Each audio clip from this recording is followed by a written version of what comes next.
let's welcome somebody who has made an extraordinary achievement to entertainment and who I think is fair to say is a household name for anybody that likes fine music, Brian McFadden. Brian, thanks for joining us. Good morning, Leon. How are you? Good. Tell us why you're in Australia. I'm here to promote my record. Yes. I've been pretty much working on my record for the last 2.5 years, and I decided just before Christmas that I was going to start here in Australia and work my way back instead of doing the usual process of starting in the UK and then going everywhere else. I said I'd come here first and a clean start in a new country. But yeah, well, you've really been adopted though, haven't you? Yeah, it's been great. I do feel like I'm Australian at the moment. You know, people talk to me in the street as if I've been here my whole life, and it's great. And obviously marrying an Australian helps. Yes, and we'll get to all that in a second, and the song that's inspired your relationship as well. But briefly, during the news, a few things people ought to know. Like, record sales at the moment have bottomed out in numbers for anybody, for any musical artist. And you were telling us that your first Westlife CD sold 9 million, and that was regarded as average. It was, I think at the time when we sold that, people were, in our label, were a little disappointed. They were hoping we were going to sell a lot more. At the time, you had bands like NSYNC and Santana, Britney Spears. All these people were selling 12 million albums in America alone, and then another 10. So everyone was selling in the 20s of millions to have a big album. There would have been maybe 7-8 albums a year would sell over that. Well, now, the biggest selling album in the world, 5 or 6 million, would be the biggest selling album in the world. Now, let people know how many million units you've sold. I was just a little over 40. 40 million. That is amazing.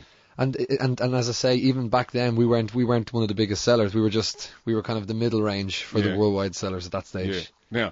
Now this solo album of yours, how long did it take to put together?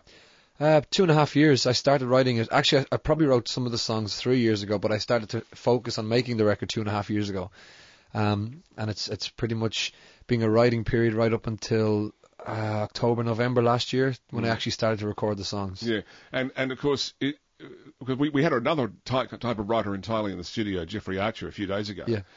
And he just sits down and just does it regimentally every day. Yeah. Do you do that? Is that how you do it? I think I don't do it every day, but you go through periods and phases of being an artist, and one phase obviously is the recording and the writing of a record. And when I'm in the writing phase, I will pretty much get up and write every day. But like since I finished the last song here in Australia back in January, and I haven't written a song since.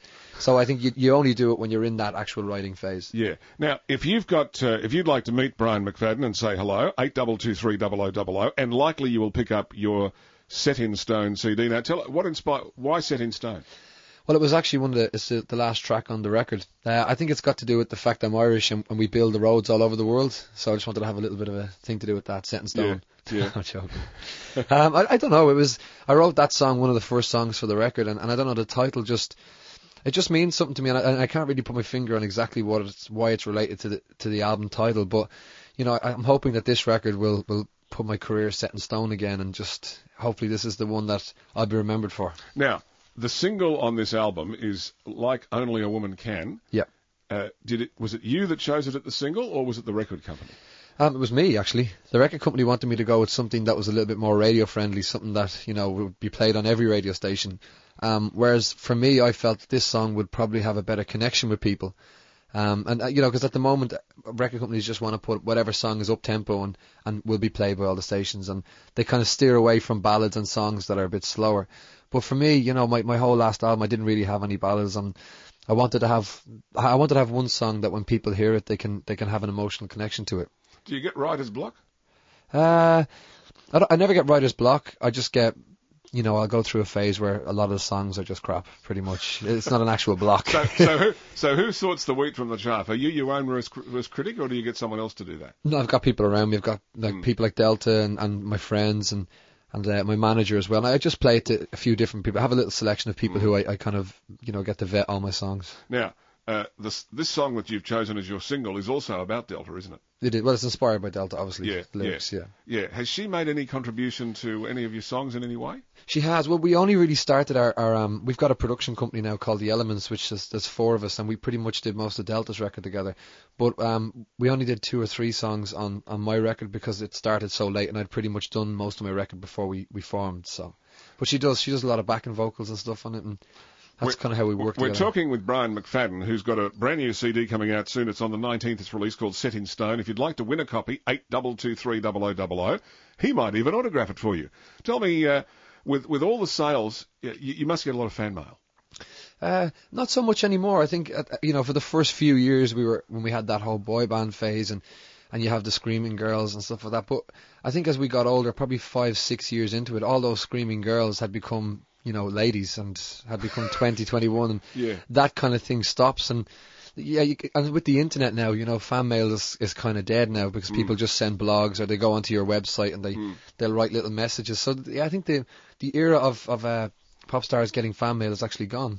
Yeah. So really, your website, do you have a lot of hits on it? We've just put the website up. It's only been up for a couple of weeks. What is it? brianmcfadden.com.au. Yeah. So we've just got the Australian one for now, just to start it off. Okay, let's give people a chance to hear your song. I